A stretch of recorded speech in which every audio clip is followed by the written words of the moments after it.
Reste comme ça.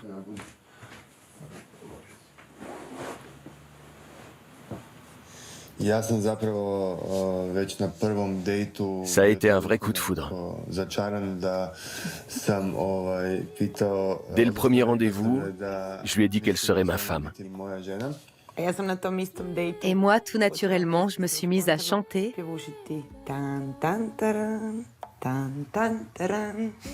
On savait tous les deux qu'on s'était trouvés. Il m'a demandé en mariage au beau milieu de l'Antarctique. C'était exceptionnel. Comment voulez-vous dire non dans un environnement aussi magique? On avait envie de se marier de la façon qui nous ressemblait le plus. Alors on a organisé une petite fête dans une forêt avec notre famille et nos amis les plus proches. Ensuite, on a décidé de partir en lune de miel pendant une année entière.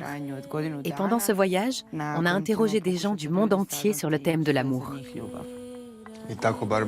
On voulait savoir ce qu'était réellement l'amour.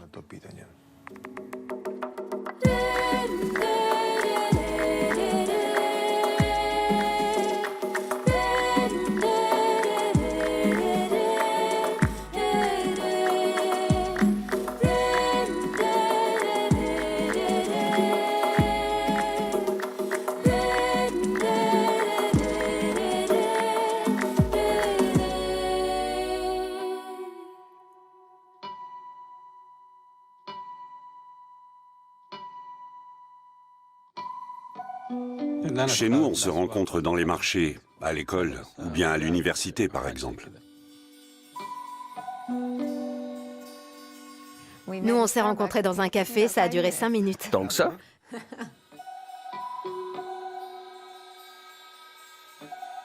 Nous nous sommes rencontrés à la fête nuptiale du Guérivol.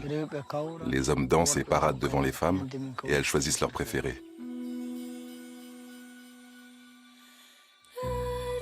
Je pensais que l'amour, c'était un peu Walt Disney, romantique. Nos familles étaient contre notre mariage. Alors je lui ai dit, on va partir et se marier en cachette.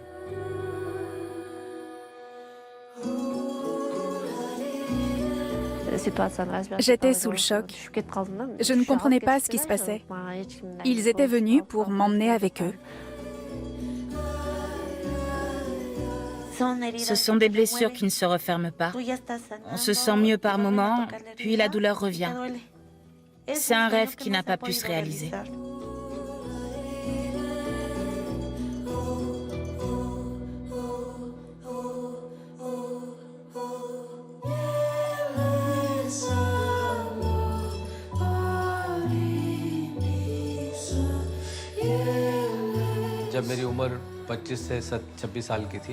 À l'âge de 25 ans, j'étais amoureux d'une femme.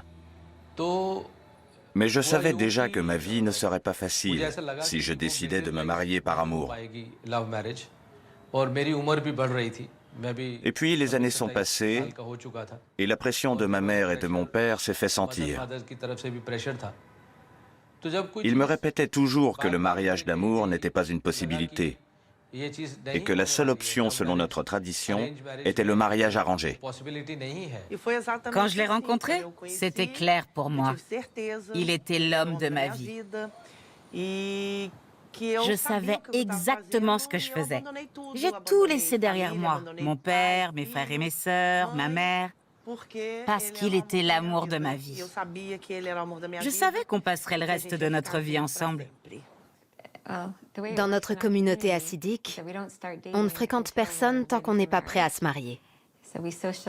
On mène une vie sociale séparée, les hommes d'un côté et les femmes de l'autre.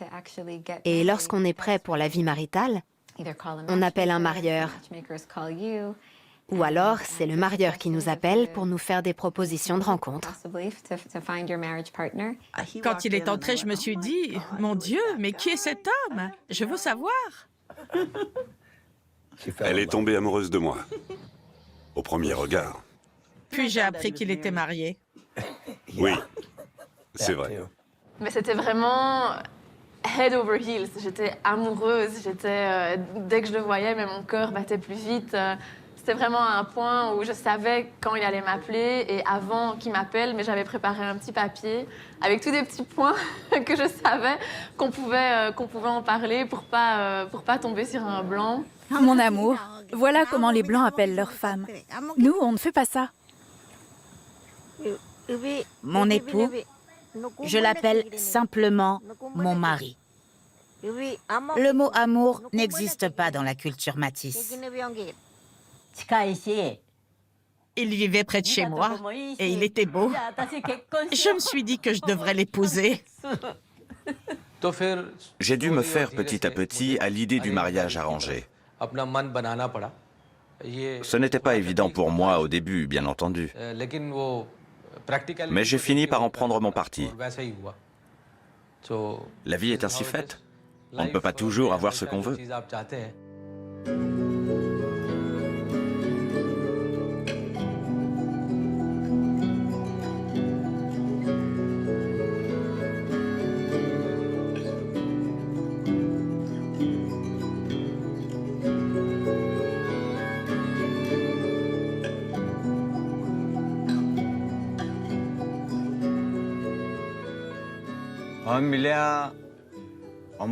Mon père s'est mis à la recherche d'une femme pour moi. C'est comme ça que ça s'est fait. Et quand il a trouvé la bonne candidate, il est allé demander sa main auprès de son père, qui a accepté la proposition. Il y a d'abord eu les fiançailles, puis le mariage. À l'époque, elle avait 5 ans, et moi j'en avais 15. Voilà comment nous sommes devenus mari et femme. Ensuite, il a fallu attendre qu'elle soit majeure pour qu'on commence à vivre sous le même toit. Je vivais à Téhéran et Ivan était venu pour y faire du tourisme. On s'est rencontrés par le biais du couchsurfing. J'étais son hôte. Il avait réservé 3 nuitées chez moi. On a passé les 3 jours ensemble à se promener dans les rues de Téhéran. C'est comme ça qu'on s'est rapprochés.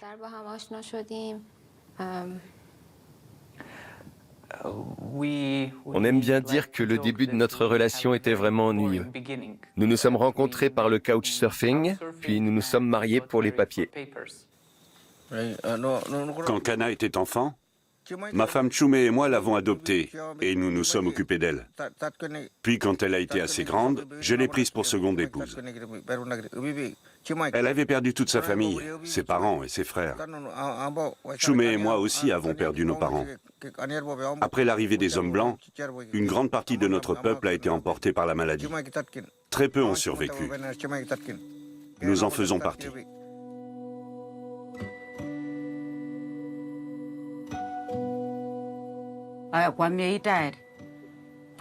Plus jeune, j'étais mariée à un homme avec qui j'ai eu 2 enfants. Mais je suis partie en lui laissant les enfants parce que je le détestais vraiment. J'ai quitté mon mari et je suis retournée vivre chez mes parents. Et c'est là que j'ai rencontré cet homme-là. Notre rencontre est vraiment très drôle. Un mec m'a dit « Fernanda va venir ». Alors je me suis dit « Super, c'est le moment d'agir ». Puis le mec m'a averti « Mais attends, elle a un petit copain, il revient dans 3 jours ». J'avais 3 jours pour la convaincre. Un seul me suffit. Le pauvre. Quand il est revenu, sa copine s'était tirée. C'est comme ça que ça s'est passé. C'était un gars bien. C'est triste, non? Un chic type, vraiment. Et c'est lui qui l'a conduit sa sœur, donc il arrive. Et là, c'est pareil, je le vois et je fais. Et là, je vois plus rien, j'entends plus rien, je le vois comme ça. Et ça me fait. Et je dis à ma petite sœur, le garçon là, je veux danser avec lui. Et ma sœur, elle va le voir et elle lui dit, ma grande sœur, elle veut danser avec toi. Ah oui, il arrive. Tu veux danser avec moi? Oui. Et il me prend et on danse. Un mois après, on était ensemble pour toujours. Je faisais partie des Yakuza et je gagnais ma vie avec les jeux d'argent. À notre rencontre, ça faisait une dizaine de jours que j'étais sorti de prison. Quand je l'ai vue pour la première fois, j'ai été frappé par sa beauté. Qu'est-ce qu'elle était belle. Je me suis dit qu'avec une femme comme elle à mes côtés, j'aurais une chance d'être heureux, moi aussi. Donc on m'a donné le temps, le jour. Ce sera le deuxième jour à Burning Man, au camp du centre. Et le deuxième jour. Donc j'y vais. Je suis un peu nerveux, hein, même beaucoup. Et je regarde, et puis elle va pas s'illuminer en rouge, alors je regarde ça, et puis au bout d'un moment, j'entends de la bonne musique, et je me mets à danser. Je ferme les yeux parce que j'aime tellement la musique. Je sens une présence, j'ouvre les yeux. Elle avait les seins tout droits. Et les cuisses bien épaisses. Je me suis dit, cette femme, elle est super. Un mois plus tard, je l'ai enfin revue. Elle était là, avec d'autres femmes. Elle dansait et elle criait. C'est elle que je voulais. Alors, j'ai pointé ma flèche de l'amour sur elle. J'ai visé son derrière. Elle a crié. Elle est venue me rendre ma flèche, ce qui voulait dire qu'elle acceptait ma proposition. Alors je lui ai dit, « Tu es ma femme, tu as ta place dans mon cœur. Je suis heureux. » Je l'ai cherchée pendant 1 mois, et maintenant, elle est là, assise à côté de moi. C'est ma femme, et oui.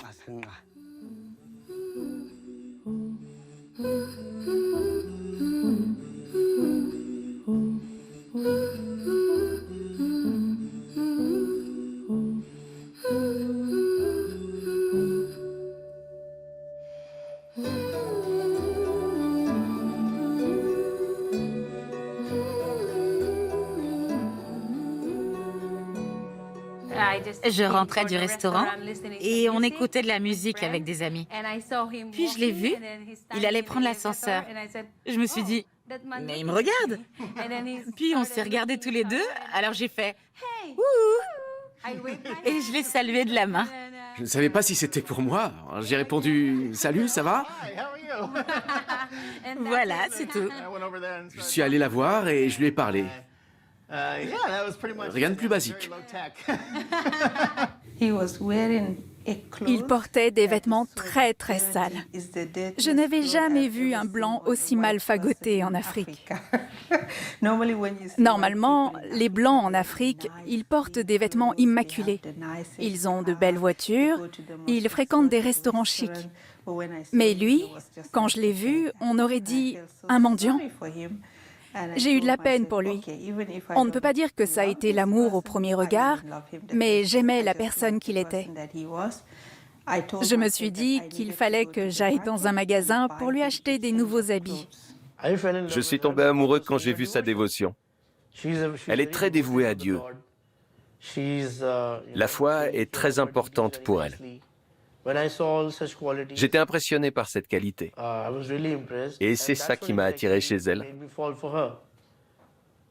Puis un jour, elle m'a préparé un petit plat. C'était très bon.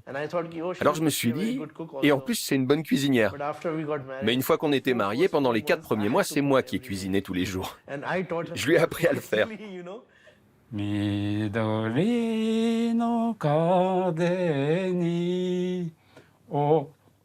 Au gré du vent vert, tes mèches folles frémissaient doucement.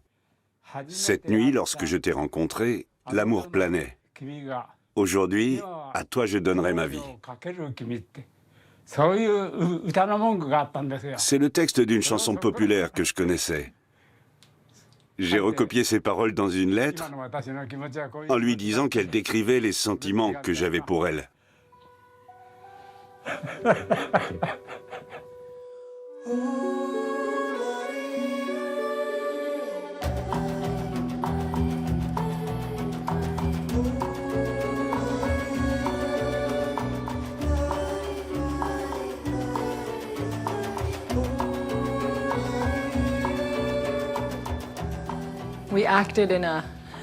On a joué ensemble dans une sorte de sketch. C'est là qu'on s'est connus. C'était un genre de tournée manège. Je jouais un mec qui s'appelait Ted, un bad boy. Et Anaka était la candidate qui devait choisir le mec avec qui elle sortirait. Elle s'appelait Ketsela et elle m'a choisie. J'étais trop contente. J'étais une femme déguisée en homme, déguisée en femme. On s'est fréquentés pendant 3 ans avant de nous marier. Ces 3 années m'ont laissé le temps de la connaître, de savoir quel genre de femme elle était, son caractère,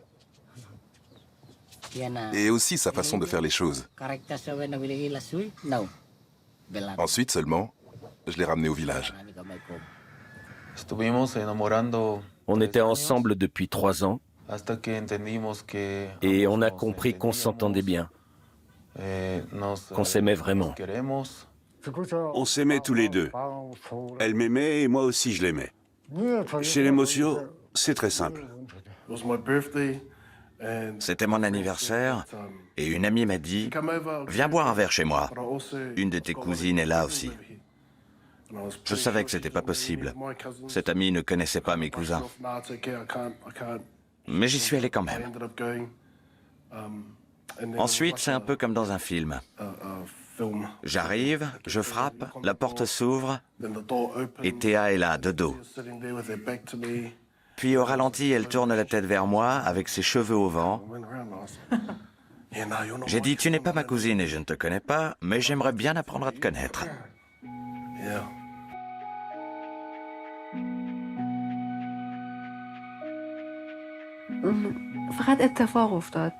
C'est arrivé comme ça.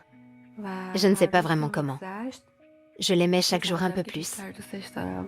Quand je ne recevais pas de SMS d'elle, j'étais inquiète. Dès qu'elle me parlait, dès qu'elle me regardait, mon cœur se mettait à battre à toute allure. Il n'y avait rien de plus beau que d'être dans ses bras.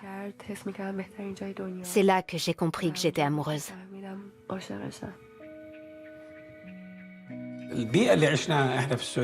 Dans la société saoudienne, à l'époque de nos parents, on n'évoquait pas l'amour de cette façon.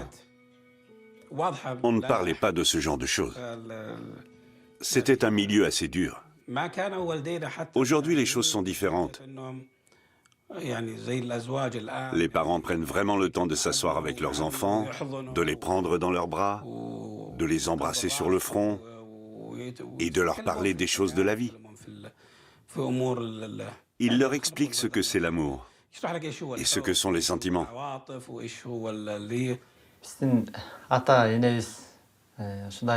Nos parents étaient des amis.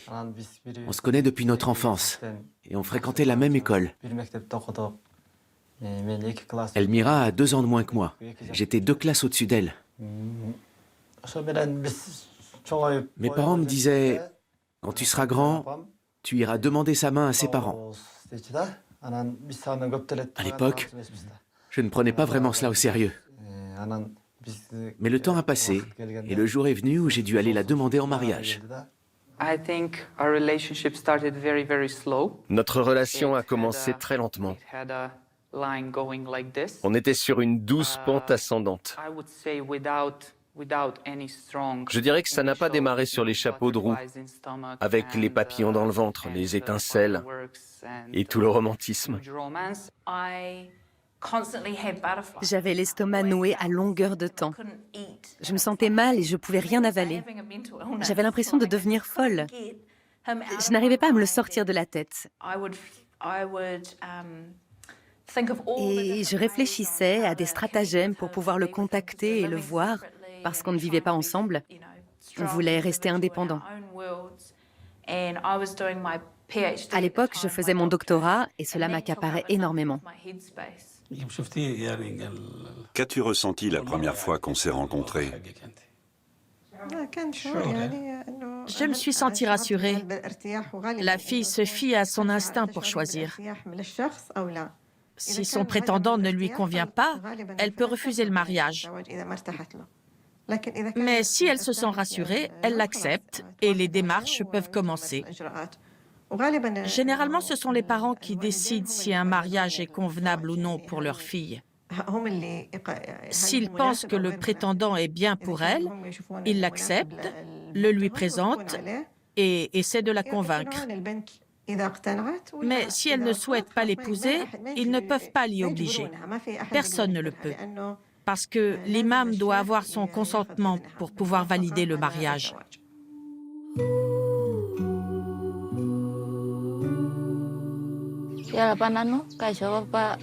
Mon père m'avait donné à un vieil homme de 50 ans. Il m'a mariée lorsque j'avais 12 ans. Mais cet homme était séropositif. Mes voisins m'ont prévenu et m'ont dit de ne pas accepter cet homme et de fuir. C'est ce que j'ai fait. Je me suis réfugiée dans le village d'Umoya où les femmes m'ont accueillie comme leur fille. Aujourd'hui, je vais bien, j'ai une belle vie. Et avec les autres femmes, on vient en aide à celles qui ont besoin de nous. Je suis allé chez elle et je lui ai demandé sa main. Mais elle a rejeté ma proposition.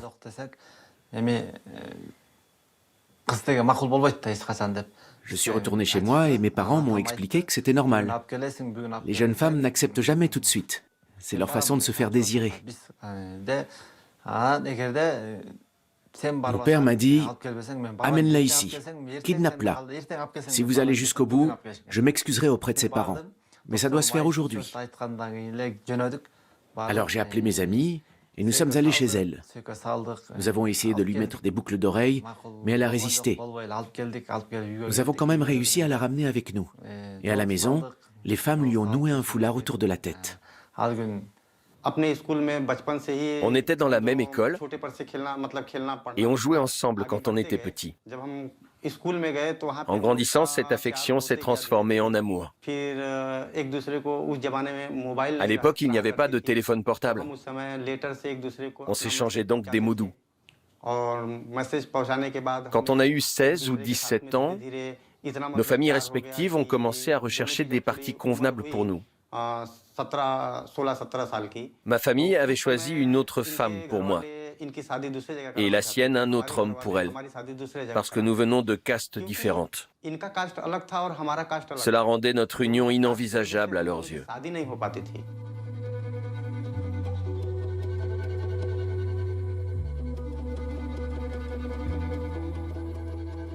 Je ne comprenais pas ce qui se passait.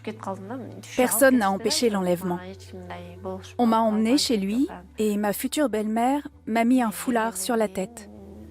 Ce qui voulait dire que j'étais officiellement prise. Le mariage a duré 3 jours.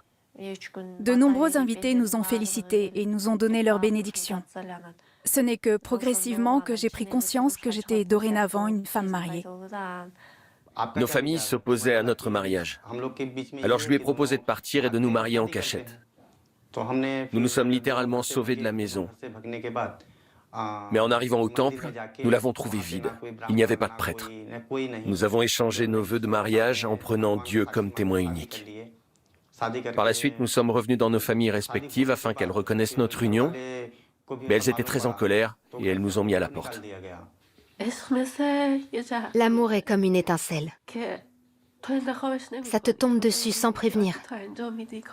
Tu vis ta vie, ton quotidien, et soudain, quelqu'un vient y faire irruption. Et cet amour embrasse ton cœur. Ça devient tout pour toi. Quand ton cœur et ton esprit sont possédés par une personne, elle devient ta vie. Nous avons longtemps été persécutés par nos parents, qui nous disaient que nous n'aurions pas dû faire ça.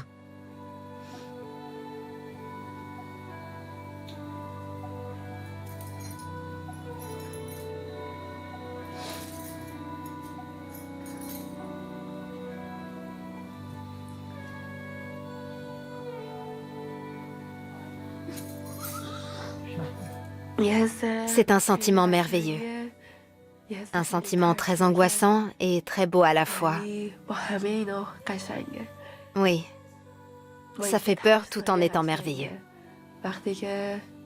Quand quelqu'un prend possession de ton esprit, de ton cœur, de tout ton être, pour moi, ça, c'est l'amour.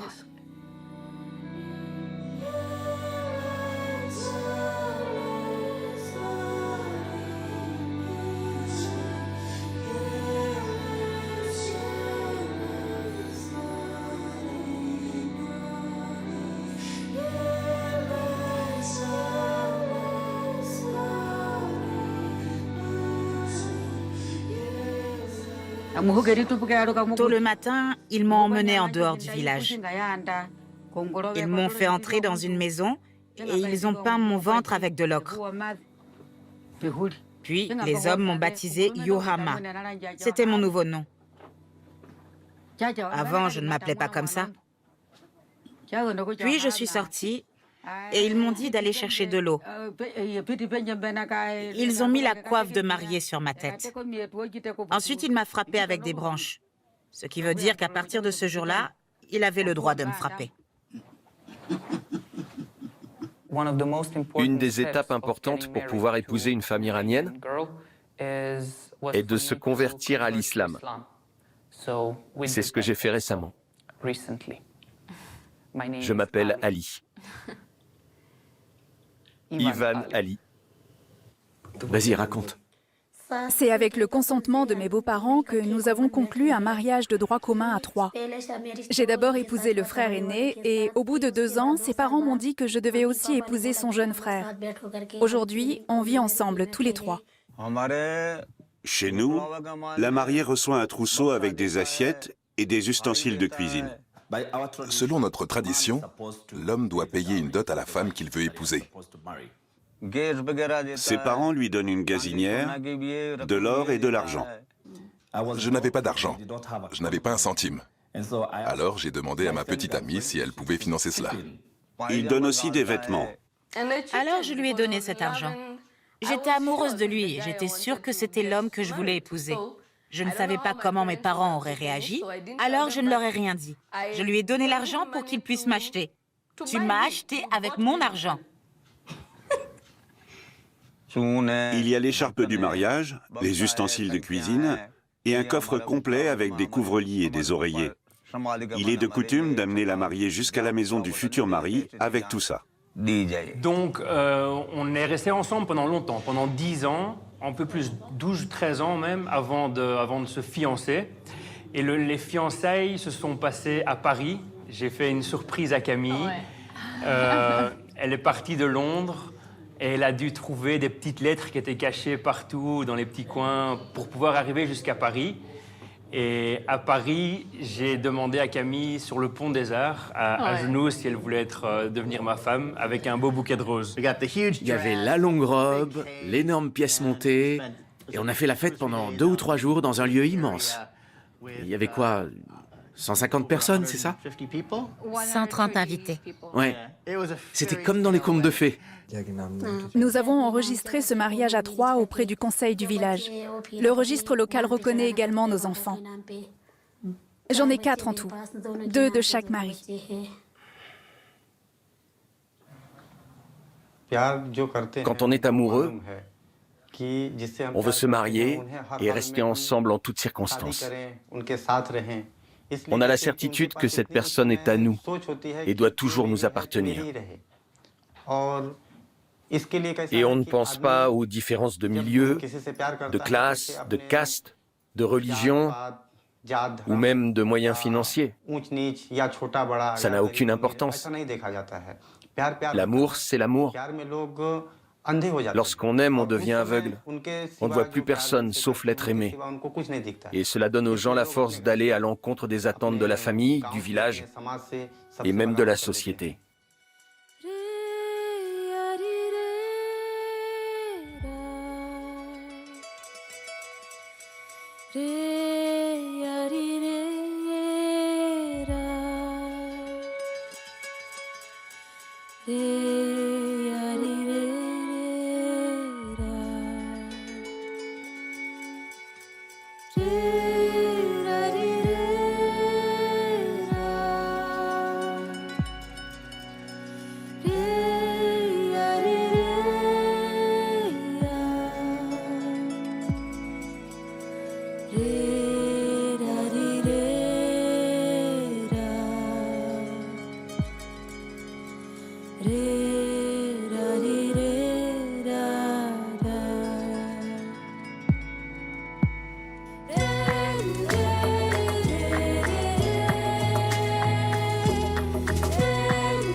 après la beauté de la danse et de notre passion, la rencontre de notre passion. La lune de miel. La lune de miel, il y a toujours le crash.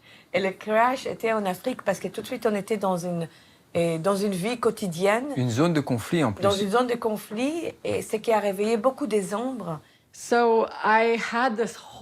Jusque-là, la vie maritale était quelque chose que je n'avais pu qu'imaginer puisque j'avais longtemps vécu seule. Je coupais le bois moi-même, je lavais la vaisselle, je cuisinais et je faisais le ménage. Je faisais tout toute seule. Je ne partageais aucune tâche avec personne. Donc, une partie de mon idée du mariage concernait l'aspect pratique. Je suis arrivée avec tout ça en tête. Et ça a entraîné des petites disputes avec Laura parce que je me concentrais beaucoup sur la logistique, alors qu'elle avait déjà vécu ce partage des tâches. Elle disait « Je ne veux pas me focaliser là-dessus. J'aimerais mieux qu'on entretienne notre intimité, qu'on communique, qu'on parle de nos sentiments. » Alors que moi, je voulais savoir qui allait faire la vaisselle et à quelle heure on allait dîner le soir. C'est seulement après notre mariage que nous avons vraiment appris à nous connaître et que nos sentiments l'un pour l'autre se sont développés. On se connaissait depuis notre enfance, mais on ne s'était jamais vraiment parlé. Aujourd'hui, je peux dire que c'est un homme bon. Il me traite avec respect et c'est un bon père pour nos enfants. Nous sommes ensemble depuis 12 ans et nous n'avons jamais eu de grosses disputes. Nous ne regrettons pas de nous être mariés sans vraiment nous connaître. Mais malheureusement, nous n'avons pas eu ces rendez-vous romantiques avant le mariage, comme ceux qu'on peut voir à la télévision. Pour la fille, c'est très difficile sur le plan psychologique. Subitement, elle doit quitter le foyer familial où elle ne voyait personne et elle se retrouve à vivre avec un inconnu. C'est très dur. Il faut attendre au moins 1 an pour qu'elle commence à accepter sa nouvelle vie. Une fois qu'on est marié, c'est là que l'amour devient de plus en plus fort, chaque jour, chaque année qui s'écoule. Plus le temps passe, plus vous devenez important l'un pour l'autre, et plus vous montrez combien vous avez de l'estime pour l'autre. Être romantique, c'est dire à quel point l'autre est important pour soi. Chaque occasion est bonne pour prouver à l'autre combien il est important. Le moindre moment de la journée peut devenir romantique. Par exemple, lorsqu'il faut payer les factures, on ne se dit pas « c'est pas vrai, il faut qu'on paie ces trucs-là ». On dira plutôt « ce ne sont pas juste des factures, ce sont nos factures » ou « ce sont nos poubelles, c'est notre vaisselle, c'est notre canapé qu'on va aller choisir pour notre maison ». La présence de l'autre se fait ressentir dans les moindres détails du quotidien. Quand mes amis sont en admiration devant notre couple et qu'ils essayent de comprendre, je leur dis qu'on est comme 2 boules dans leur bourse. Ils me répondent « Waouh, c'est une manière assez forte et assez sèche pour décrire votre relation. » Mais c'est vrai. Je trouve qu'on est comme 2 boules, côte à côte. Il ne me complète pas et je ne le complète pas non plus. Il n'est pas ma moitié et je ne suis pas la sienne. On entend souvent les gens dire ça. Moi, j'ai une autre façon de voir les choses.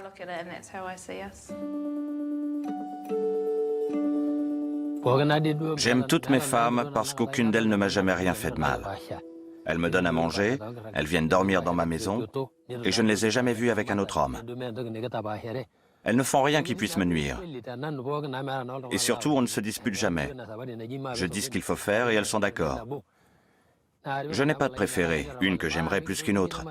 Je les traite toutes de la même façon. Il peut nous arriver de mal nous comprendre, ou difficilement. Ça aiderait d'avoir une langue commune. Mais dans l'ensemble, il n'y a pas de véritable problème. Tout se passe très bien entre nous. Le fait qu'on vienne de 2 cultures différentes est une bonne chose. Je peux lui demander de venir m'aider dans la cuisine, de mettre la main à la pâte. Ça, c'est l'avantage. Mais l'inconvénient est que je ne comprends pas toujours certaines choses. Nous avons été élevés dans la tradition selon laquelle l'homme est censé s'occuper des bêtes et faire en sorte qu'on ne manque de rien à la maison. La femme, elle, doit rester à la maison, cuisiner et élever les enfants. Mais on ne veut pas de ça. Les traditions et la vie moderne, c'est très difficile à gérer, en particulier pour notre génération. À l'époque de nos parents, c'était différent. Je peux seulement donner l'exemple de mon grand-père parce que je n'ai pas de père. Dans mon souvenir, mon grand-père ne mettait pas les pieds dans la cuisine. Je ne l'y ai jamais vu. Ou alors juste pour dire quelque chose. Dire bonjour et donner des ordres. C'est ça. Mais cuisiner? Alors ça, jamais. Jamais. Et la vaisselle, on n'en parle même pas. Jamais de la vie. Jamais. L'autre jour, j'étais dans mon lit avec mon ordinateur. Je discutais avec mes copines. Puis j'ai demandé à Francis, « Tu peux m'apporter un verre d'eau, s'il te plaît ?» Et mon frère, qui était connecté aussi et qui me voyait derrière son ordinateur en Afrique, a éclaté de rire. Je lui ai demandé ce qu'il avait. Il a répondu, « Tu viens de demander de l'eau à ton mari alors que tu es là, assise tranquille. C'est pas comme si tu étais en train d'accoucher. » J'ai dit, « Eh oui. » Il n'en revenait pas. Mon frère est un noir qui vit en Afrique. Ce genre de choses n'existe pas là-bas. C'est délicat, vraiment. J'ai grandi dans un foyer qui était à 70% traditionnel et à 30% moderne. Aujourd'hui, j'essaie d'inverser la tendance. J'aimerais inverser ces chiffres. Ici, en Arabie Saoudite, c'est plus difficile pour les femmes que pour les hommes, pour diverses raisons. En réalité, je dirais que c'est compliqué pour les deux, mais je reste convaincu que ça l'est doublement pour la femme, surtout quand elle vient juste de se marier. Parfois, alors que j'aurais besoin d'aide, j'évite de le solliciter parce que je ne veux pas lui casser les pieds. C'est lui l'homme. C'est la tradition qui parle. Mais finalement, comme je sais qu'il n'est pas comme ça, je ne vais pas me décarcasser pour qu'il ait l'impression d'être un homme. Si j'ai besoin d'aide, alors je lui dis. Je remercie Dieu de l'avoir mis sur mon chemin, parce que je sais que beaucoup de femmes n'ont pas cette chance. Elles ne reçoivent pas ce soutien. Notre mariage se résumait à une succession de disputes. C'était sans arrêt. Il me frappait et je ripostais. On se battait. Le conflit était terrible dans mon cœur. Je ne voulais pas qu'on en arrive là, mais c'était plus fort que moi. Si vous avez un mari qui vous stresse, vous ne pouvez pas être heureuse. Dans ce cas, il vaut mieux rester seule. Plutôt ça que de vivre avec un mauvais mari.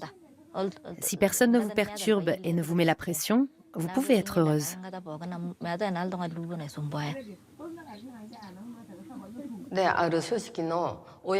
Un jour, un chef yakuza est venu à la maison. Il m'a dit que mon mari s'était enfui. Et il m'a demandé où il se cachait. J'ai tout de suite compris. Je venais à peine d'accoucher et mon mari était parti on ne sait pas où, en laissant derrière lui femme et enfants. Il s'était enfui avec une autre femme. Je ne savais vraiment pas quoi faire. Et malgré tout, j'ai décidé de l'attendre. Ce qui détruit les mariages aux États-Unis, c'est l'amour. Vous vous demandez comment c'est possible, puisque l'amour est censé être la pierre angulaire, la fondation même du mariage. En réalité, il ne faut pas se marier dans l'attente de l'amour que vous allez recevoir en retour. Si c'est ce que vous recherchez, retournez chez votre mère. On ne se marie pas par amour, tout comme on ne se marie pas pour l'argent. Si vous épousez quelqu'un pour son argent puis qu'il perd tout, vous allez lui dire « Je demande le divorce parce que je t'ai épousé pour l'argent et que tu ne m'en donnes plus. » C'est la même chose pour l'amour. Je t'ai épousé pour l'amour que j'allais recevoir, mais je ne le ressens plus. Alors où est l'intérêt? Divorçons. On grandit sur des films d'amour de Hollywood ou de Bollywood où on se rencontre, on tombe amoureux et puis on vit dans la joie et l'harmonie toute notre vie. Et en fait, c'est pas vrai. Déception, c'est pas vrai. Parce qu'après la lune de miel, on commence à s'engueuler, on commence à jeter les projections les uns sur les autres. Toutes nos blessures sont activées de part et d'autre. Et la plupart des gens, c'est là qu'ils lâchent la relation, qu'ils partent chercher ailleurs pour reproduire un peu la même chose. Et au fait, c'est à ce moment-là que le travail commence. Ce que j'ai fait à ma femme et à mon bébé qui venait de naître est une chose indigne d'un être humain. Je devais avant tout protéger ma famille. Au lieu de ça, je l'ai abandonné. Je me suis sauvé égoïstement et je suis devenu un fugitif. En arrivant à Osaka, j'ai voulu appeler ma femme. J'ai commencé à composer son numéro, mais au dernier chiffre, je bloquais. J'ai recommencé plusieurs fois. Je me disais, et si elle n'est pas là? Et si elle décroche, qu'est-ce que je vais lui dire? J'ai mis 2 heures à me décider. J'ai finalement réussi à l'appeler et j'ai entendu sa voix au bout du fil. Mais aucun son ne sortait de ma bouche. Elle a tout de suite deviné ma détresse et elle a dit « C'est toi, n'est-ce pas? Où es-tu? Des gens veulent ta mort? Tu vas bien? Si tu veux rentrer, peu importe quand, tu peux. La porte sera toujours ouverte. » Elle m'a demandé de rentrer. Je ne m'attendais pas du tout à ça, parce que je ne méritais pas son pardon. Elle n'a pas prononcé un seul mot de reproche. Elle m'a seulement dit « Je t'attends. Reviens. »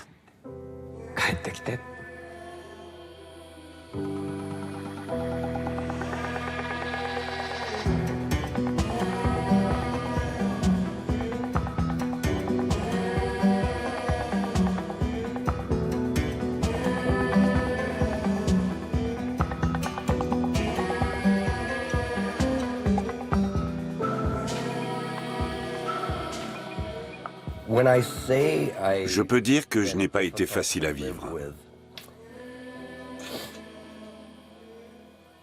J'ai fait endurer à Sarah des choses très difficiles au cours de notre mariage. Lorsque j'y repense aujourd'hui, j'aimerais qu'elle ne se soit jamais produite. Mais je sais pourquoi c'était comme ça. C'est parce qu'elle était plus investie dans notre union que moi. J'étais du genre à toujours vouloir garder une porte de sortie, si vous voulez. Je n'étais pas certain d'avoir pris la bonne décision en m'engageant avec Sarah. Donc la première fois qu'il m'a dit je crois que je suis amoureux d'une autre femme, j'ai eu très très peur. Mais en même temps, ça m'a guéri de ma peur parce qu'il m'a parlé, il me l'a dit. Et il m'a presque demandé mon autorisation en fait. Il m'a dit si tu ne le supportes pas, je ne la verrai plus. Et ça m'a rassurée, énormément rassurée. J'ai senti que je pouvais avoir confiance en lui, qu'il allait rien me cacher, qu'il allait jamais me mentir. Et du coup, j'ai commencé à accepter l'idée que, après tout, on peut peut-être aimer d'autres personnes. Mon mari et moi avions une relation monogame tout à fait normale. Nous étions comme la plupart des couples et nous nous aimions. Les choses sont devenues plus compliquées quand nous avons eu nos 2 enfants. On avait moins de temps et plus de travail. On se disputait plus souvent et on faisait preuve de moins d'affection. Mais on s'aimait toujours. Rien ne présageait un changement. Pour moi, on allait rester mariés et fidèles pour toujours. Bon, moi je suis tombé. Alors, ce qui est assez étrange, c'est que en 2012, je suis tombé amoureux d'un homme. C'était un ami de mon fils. Et puis c'est devenu mon meilleur ami. Et puis d'un seul coup, c'est devenu mon amour. Bon, je l'ai dit très vite à Alette, parce que c'est une chose étrange. J'étais en train d'écrire un article sur les pratiques sadomasochistes et les figures religieuses. C'est un sujet qui m'intriguait, mais je n'avais pas du tout l'intention de me lancer dedans. Mais c'est un homme attirant et il voulait me ligoter. Et voilà. Tout a commencé parce que je suis tombée amoureuse de lui et que je voulais le suivre partout où il voulait m'emmener. Oui, parce que moi, ce que je vois, c'est que comme il est amoureux d'un homme, ce que cet homme lui apporte, moi, je ne peux pas lui apporter. Donc, j'ai même une gratitude envers ce garçon. On en parle tous les deux, je lui en parle. Parce qu'il apporte à Franck des choses formidables que moi, je n'ai pas. Mon mari m'a fait des infidélités. C'est comme ça qu'on dit. C'est ça. Quand il m'a trompée, c'était très difficile pour moi. C'est arrivé 2 fois. La deuxième fois, ce n'était plus pareil. La première fois, j'étais dévastée, triste. Je n'avais plus confiance en moi et tout ça. Je suppliais Dieu pour qu'il ne me quitte pas. La deuxième fois, plusieurs années plus tard, on peut dire que ça a été presque une chance pour moi. Parce que ça m'a permis de gagner en assurance. J'avais compris que je pouvais me débrouiller seule, que je pouvais vivre sans lui. J'avais confiance en moi. Je pouvais élever mes enfants seule et je serais certainement mieux lotie sans lui. Je lui ai dit tout ça. C'était vraiment mon état d'esprit. Cet événement m'a permis d'avoir confiance en moi d'une certaine manière. Il s'est rendu compte que je n'avais pas besoin de lui et qu'il pouvait partir. Je suis allée le voir et je lui ai dit « Je m'en vais et je vais très bien m'en sortir. Alors que toi, tu n'y arriveras pas. Tu es superficiel et c'est tellement bête. Et les enfants sont avec moi. Tu te retrouves seule. » Et maintenant, je comprends qu'il peut aimer d'autres gens, mais ça n'est pour l'instant jamais été plus loin que de l'amour, amitié.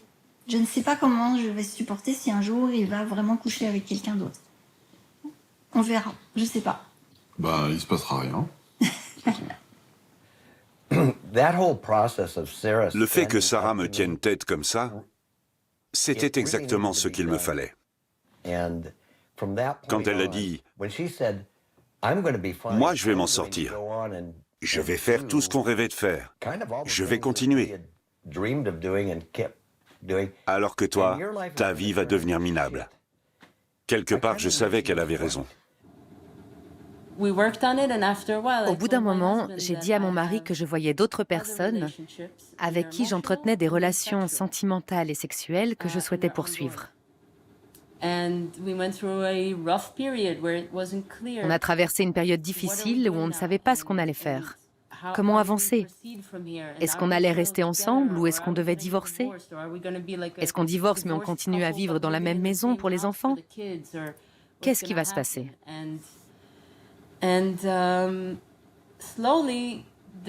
La situation s'est clarifiée petit à petit et mon mari m'a dit récemment que notre union n'avait pas besoin de se définir par une sexualité exclusive.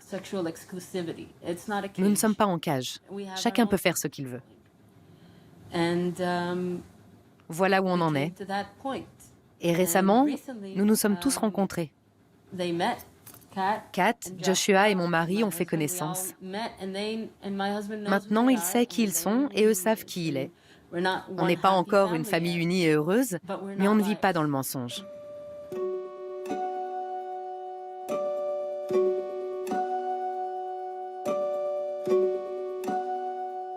Quand je suis avec Tchoumé, Kana est fâchée contre moi. Quand je suis avec Kana, c'est Tchoumé qui se fâche. Et après, elles se disputent entre elles. Mais à la fin, tout rentre dans l'ordre. Vivre avec deux femmes, ce n'est pas toujours facile, parce qu'elles se disputent souvent. Et à chaque fois, la conclusion est que je dois passer une nuit avec chacune d'elles. Je passe une semaine avec l'aîné et la semaine suivante avec le plus jeune. Mais nous prenons les décisions tous les trois ensemble. Je suis un peu comme sa seconde. La deuxième chef vis-à-vis des autres femmes. Lorsque je leur dis de faire les choses, elles sont d'accord avec moi et on le fait ensemble. Je pense que c'est moi le chef, parce qu'elle, elle reste ici. Et elle s'occupe de tout dans la maison. Moi, je sors et je vais chercher à manger. Je m'occupe de la nourriture et je la lui apporte. C'est pour ça que c'est moi le chef. Parfois, c'est moi qui décide, parfois c'est lui. Avec de l'amour et du respect, chacun parvient à avoir son mot à dire. C'est moi la chef. C'est moi qui souffre le plus. Je porte les enfants et je leur donne naissance. Il n'a rien à me dire. C'est moi qui lui dis ce qu'il doit faire. C'est comme ça.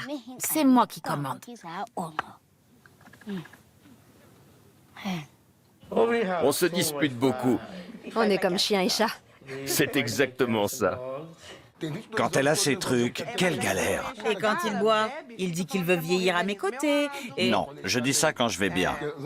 Ça se passe bien entre nous. Sauf quand elle a ses trucs et qu'elle me rend fou. C'est toi qui as tes trucs et qui me rend folle. Une fois par mois depuis 22 ans. N'importe quoi, même ma fille pourra vous le dire. Parfois, il rentre ivre à la maison où ils se disputent. Mais ça ne dure jamais. On passe vite à autre chose. On se dispute, mais j'ai peur de ma femme. C'est la clé de la réussite de notre mariage. Oui. Il faut avoir peur de sa femme. Si vous n'avez pas peur d'elle, vous êtes perdu. Quand on se dispute, ma femme devient complètement incontrôlable. Alors je m'en vais pour qu'elle puisse rester seule et avoir le temps de se calmer. Ensuite, j'oublie. Elle oublie parce qu'elle est occupée dans la maison. Plus tard, les choses vont se compliquer encore plus. Mais on restera ensemble jusqu'à ce que la mort nous sépare. C'est vrai, et je vais devoir te supporter. Quand je suis en colère, il peut m'arriver de penser à la rupture. Mais ça dure jamais, cette idée me passe très vite. J'attends jusqu'à ce qu'elle se calme. Et quand je rentre, elle va mieux. La dispute est finie et on reprend notre vie. Dans un mariage arrangé, si vous vous disputez, ou pire, si vous voulez vous séparer, ce n'est pas facile, parce que les deux familles sont impliquées. Lorsqu'il y a un conflit et qu'on veut divorcer, il faut d'abord que les familles se réunissent pour trouver des solutions. Les deux familles insistent en disant que la séparation est impossible parce que ce sont eux qui ont arrangé le mariage, et donc qu'il ne peut en aucun cas être rompu. Dans un mariage d'amour, en revanche, la responsabilité de faire durer l'union incombe davantage aux époux. Les parents se dédouanent. C'est vous qui avez choisi de vous marier, vous devez vous débrouiller seul.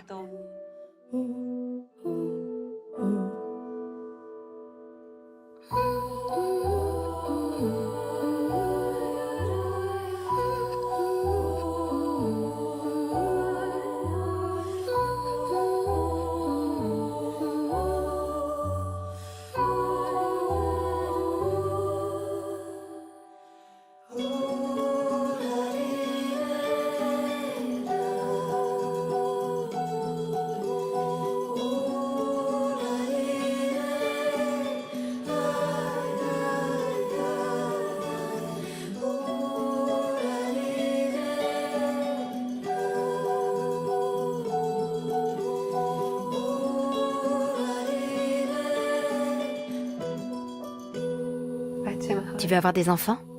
Non. Si. Non. Si. Non. Si. Pas moi. J'en veux un. Pas moi. Si. Non. Si. Oui. Je voulais devenir mère. J'avais vraiment envie d'avoir un enfant. Et tu as pris les devants. C'est vrai, et ça a super bien marché, mon chéri. J'avais envie d'avoir un enfant avec toi. C'était pas une question d'argent, mais d'amour. Tu aurais dû le faire avec Neymar plutôt. À lui, je lui ai dit que je prenais la pilule. Et en parallèle, je suis allée chez ma sœur pour lui demander des conseils. Elle a tout organisé dans mon dos. Tout. Elle m'a dit, 14 jours après tes règles, c'est là que tu peux tomber enceinte. Voilà. Ah, je vous jure. Puis le 14e jour, ça ne marchait pas chez lui. C'était la panne. C'est le destin, c'est parce que je ne voulais pas. Mais j'ai pas lâché le morceau. Il fallait que ça se fasse ce jour-là. J'étais fatigué. Tout ce que je voulais, c'était dormir. Mais j'ai fini par le convaincre et je suis tombée enceinte.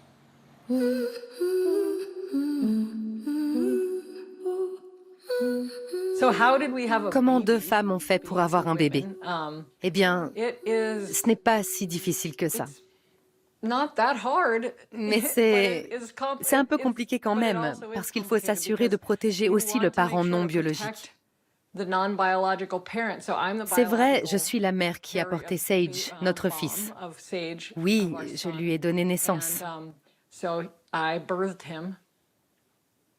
Ici, sur ce tapis. Juste là. Ce qui est curieux, c'est qu'on a fait des enfants sans le vouloir. On n'a jamais planifié le moindre enfant. C'est venu comme ça. On s'est toujours demandé pourquoi. Non, on essayait de faire de la comment ça fait? Non, le contrôle. Mais ça marchait pas. On n'a jamais pu contrôler quoi que ce soit. Et les enfants sont venus comme ça sans le vouloir. Voilà. Mais peut-être au fond, on le voulait quand même. Ouais, on était très contents. Et de toute façon, ça a construit notre monde, en fait. C'est la base du monde. Et tout notre travail a tourné autour, en fait, des enfants. Notre donneur était en couple. Alors nous les avons toujours considérés comme notre couple de donneurs, simplement parce qu'ils étaient tous les deux impliqués dans le processus. Faire un bébé, c'était vraiment sympa. On allait chez eux une fois par mois. C'était long, ça nous a pris 8 mois. Donc on a eu le temps d'apprendre à se connaître. Il y avait ce petit rituel avec René, la femme, qui venait nous apporter le récipient dans lequel on plongeait ensuite une seringue. C'est comme ça que je suis tombée enceinte. Je m'étais marié très tôt. Je ne suis pas allé à l'université. J'avais une petite amie et elle est tombée enceinte. Alors on s'est mariés. Et nous avons eu 3 filles. La plus grande a 30 ans aujourd'hui. La suivante a 29 ans et la plus jeune a 27 ans. Et Marissa est beaucoup plus jeune que ça. 1 an après avoir emménagé ensemble, nous avons eu notre premier enfant. Le deuxième est venu 3 ans après. Le troisième est venu 3 ans après aussi. Puis un autre 3 ans plus tard. Et ainsi de suite. Nous avons eu 9 fils au total, tous à 3 ans d'intervalle. Ensuite, nous avons eu 2 filles, qui ont également 3 ans d'écart. Puis les petits-enfants sont arrivés. Nous avons beaucoup d'enfants et de petits-enfants. Notre famille est très grande. J'ai un petit ami avec qui j'ai eu 3 enfants. Mais je ne veux pas habiter avec lui. Je veux seulement rester avec mes enfants. Dans notre culture Samburu, on n'est pas considéré comme une femme si on n'a pas d'enfants. Ma première femme a eu 4 enfants. Et les autres en ont eu 3. Au total, j'ai 13 garçons et 9 filles. Ce qui fait donc 22 enfants en tout dans notre famille.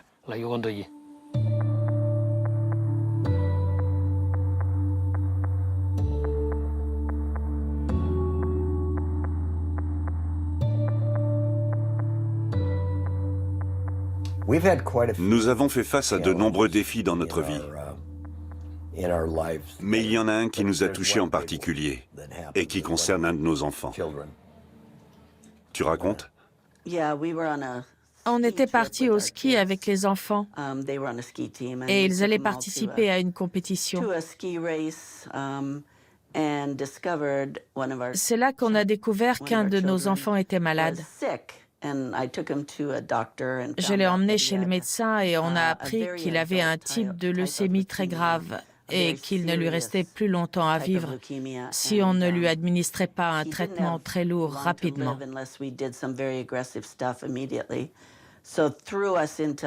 On a été propulsés dans la vie à l'hôpital et ça a duré 18 ans avec des pauses.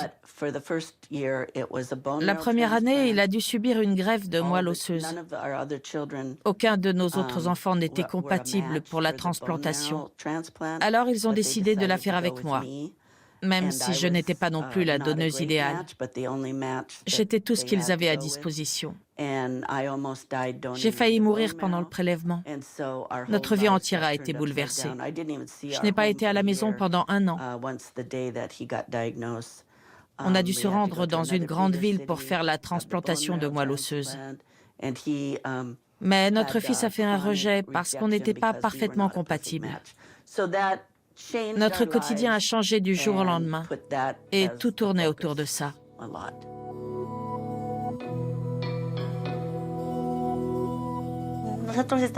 On attendait un bébé en 2014, avant de nous marier. Mais je l'ai perdu au mois de novembre. Je suis allée à l'hôpital avec Marcello.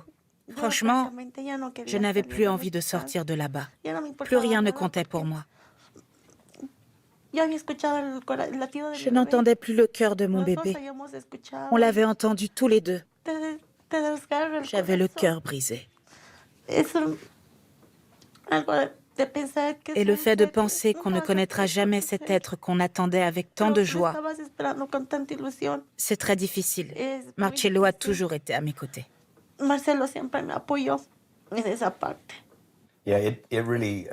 Toute la famille était très affectée.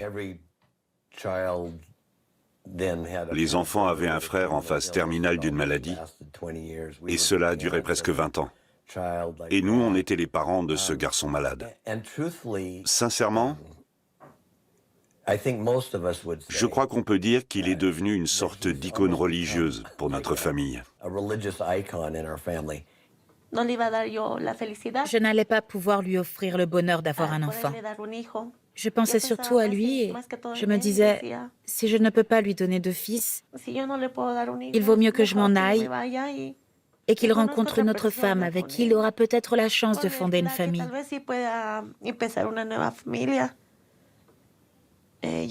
J'étais prête à me sacrifier pour lui. Mais il m'a dit une chose formidable. Je ne me suis pas mariée avec toi pour avoir des enfants. Si Dieu nous en donne, tant mieux. Mais sinon, on continuera d'aller de l'avant. Alors je suis restée avec lui. Je suis avec cet homme parce que je l'aime. C'est une personne très généreuse et sensible. C'est quelqu'un d'authentique. Je ne l'échangerai pour rien au monde. Je veux être à ses côtés pour toujours. Nous nous remémorons souvent le grand courage avec lequel il a traversé tout ça.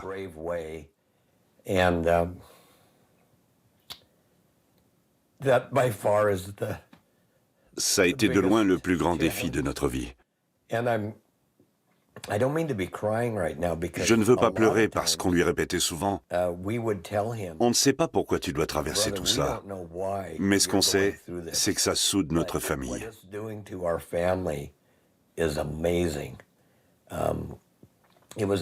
C'était une mise à l'épreuve et une prise de conscience incroyable pour tout le monde. C'était très dur de le voir souffrir physiquement et tout le reste. Et aujourd'hui, on peut dire qu'il est notre héros à tous. Il est mort il y a 10 ans.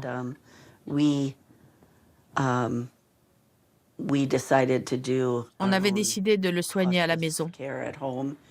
Donc il est mort dans la pièce d'à côté, dans les bras de son frère. C'était une expérience bouleversante d'accompagner son fils vers la mort. Mais c'était précieux à nos yeux. «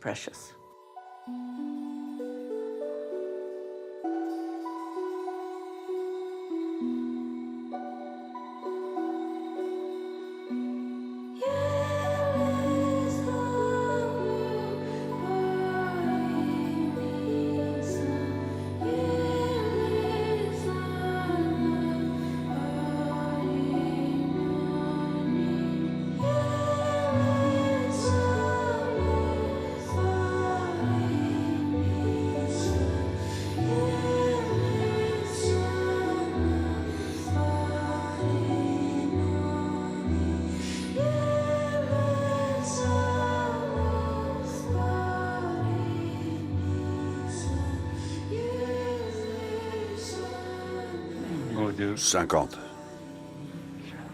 40, 50.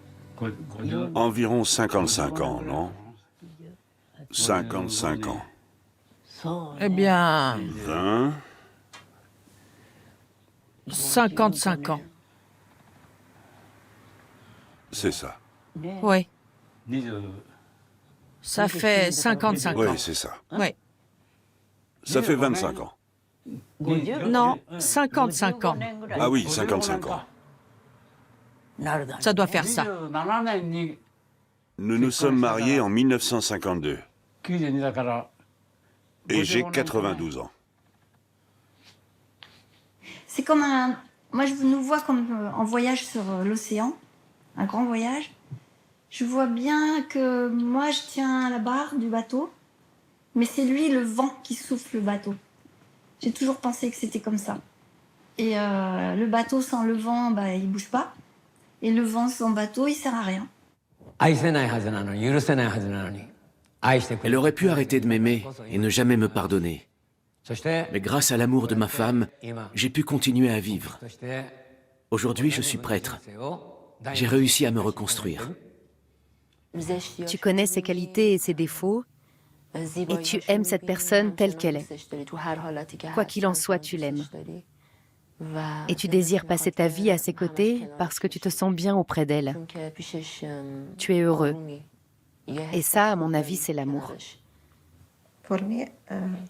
Pour moi, l'amour, c'est le respect. Sans respect, il n'y a pas d'amour. Ce n'est pas obligatoire de ressentir de l'amour, mais avec du respect, l'amour peut naître. On ne peut pas décrire l'amour. On doit le vivre, le ressentir. Je la traite avec amour et gentillesse.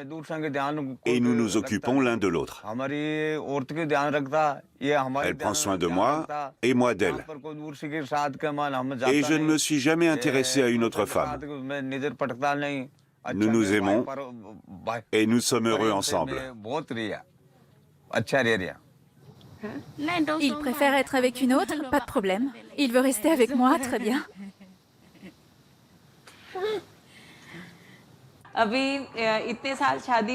Nous sommes mariés depuis longtemps. Avec le temps, on dépend davantage l'un de l'autre. Et on s'habitue aussi.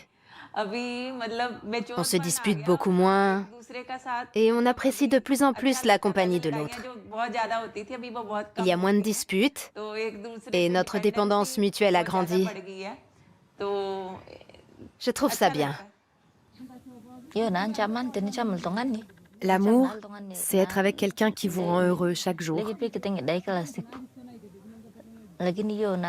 Si une personne vous crée des problèmes au quotidien, vous ne pouvez pas l'aimer. Avant tout, il faut du respect, de l'affection et de la complicité. Et le sexe? Oui, bien sûr, le sexe compte aussi. Évidemment. Si on ne fait pas l'amour, on n'est pas un couple. On est des frères et sœurs. Les sentiments, c'est fini tout ça. L'amour, c'est pouvoir prendre une personne dans ses bras pendant la nuit et l'embrasser. Les gens se disputent et finissent même par se séparer à cause de leurs différends. Mais nous savons que finalement, la conclusion de tout désaccord est que tout ça n'est que temporaire. Alors pourquoi se disputer? C'est une prise de conscience qui nous est apportée par la spiritualité. Cela ne change rien de briser une union et de vouloir en chercher une autre, puisque de toute manière, les choses vont se terminer de la même façon dans la nouvelle relation aussi. À quoi bon perdre tellement de temps? Pourquoi ne pas se concentrer sur ce qui compte vraiment, à savoir Krishna? Pour moi, l'amour, c'est l'engagement. Être là pour l'autre, qu'on soit d'accord avec lui ou pas, savoir retenir sa langue quand il faut, être capable de suivre la décision ou le désir de l'autre plutôt que le sien. Cela ne veut pas dire faire preuve d'abnégation. Il s'agit de s'accrocher et de traverser les épreuves difficiles, même si parfois on aurait envie d'abandonner parce qu'on a des raisons de le faire. C'est ça aussi l'amour. C'est exactement ça. Elle a tout dit. Je n'ai rien à ajouter. C'est parfait. Au sujet des relations entre les hommes et les femmes, une des choses les plus sages que j'ai entendues est la suivante. Un homme se marie à une femme en espérant qu'elle ne changera jamais, mais elle change. Et une femme se marie à un homme en espérant qu'il changera, mais il ne le fait jamais. Je me sens vraiment bien et en sécurité avec lui. Je suis remplie d'amour. C'est plein d'étincelles. Pour moi, il est mon premier amour. Je sais que je suis très amoureuse de lui et que je veux vieillir à ses côtés.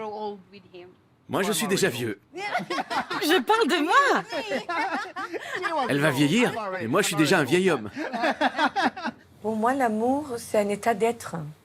C'est vraiment comprendre que l'amour, c'est mon essence. Donc, c'est en fait une combinaison de mon esprit, de mon corps physique, de mon cœur et de mon mental. Que je me dis, moi, je me rappelle quand dans la rencontre avec Fabrice, j'ai fait un choix, j'ai décidé, je vais donner à cette relation l'amour.